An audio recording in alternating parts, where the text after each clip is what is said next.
Smartphone Android ទូទៅប្រើប្រាស់នៅទម្រង់បញ្ជាតាមរយៈគ្រាប់ចុចចំនួន3ខាងឆ្វេងនេះសម្រាប់បើកមើលកម្មវិធីដែលបានបើកចោលកណ្ដាលសម្រាប់ចុចត្រឡប់ទៅផ្ទាំងដើមនិងខាងស្ដាំរូបព្រួយនេះប្រើសម្រាប់ចុចត្រឡប់ក្រោយ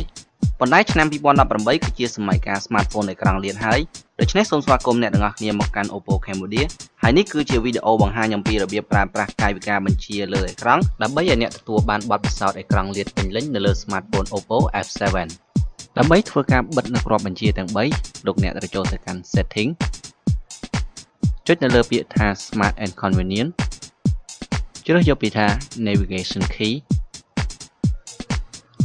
និងចុចត្រង់ពាក្យថា Swipe Up Gesture Navigation នៅក្នុងនេះវានឹងធ្វើការបង្ហាញនៅទម្រង់បញ្ជាចំនួន4ដែលអ្នកអាចធ្វើការជ្រើសរើសទៅតាមទម្លាប់នៃការប្រើប្រាស់របស់អ្នកប៉ុន្តែដើម្បីភាពងាយស្រួលខ្ញុំសូមណែនាំលោកអ្នកឲ្យប្រើប្រាស់នៅទម្រង់បញ្ជាទី1នេះព្រោះមិនខ្វល់ថាលោកអ្នកប្រើទូរស័ព្ទនៅដៃខាងស្ដាំឬក៏ដៃខាងឆ្វេងនោះទេវាសុទ្ធតែផ្ដល់ភាពងាយស្រួលដល់អ្នកនៅក្នុងការគ្រវីសបញ្ជាដូចគ្នាអូសកណ្ដាលឡើងលើដើម្បីត្រឡប់ទៅផ្ទាំងដើមអូសជ្រុងខាងស្ដាំឬខាងឆ្វេងឡើងលើដើម្បីត្រឡប់ក្រោយនិងអូសកណ្ដាលឡើងលើឲ្យជាប់ដើម្បីមើលកម្មវិធីដែលបានបើកចោលសូមអរគុណសម្រាប់ការទស្សនាវីដេអូខ្លីនេះ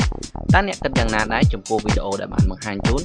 កុំភ្លេចផ្ដល់ជាយោបល់តាមរយៈ comment នៅពីក្រោមវីដេអូនេះផងហើយយើងនឹងជួបគ្នានៅវីដេអូក្រោយទៀត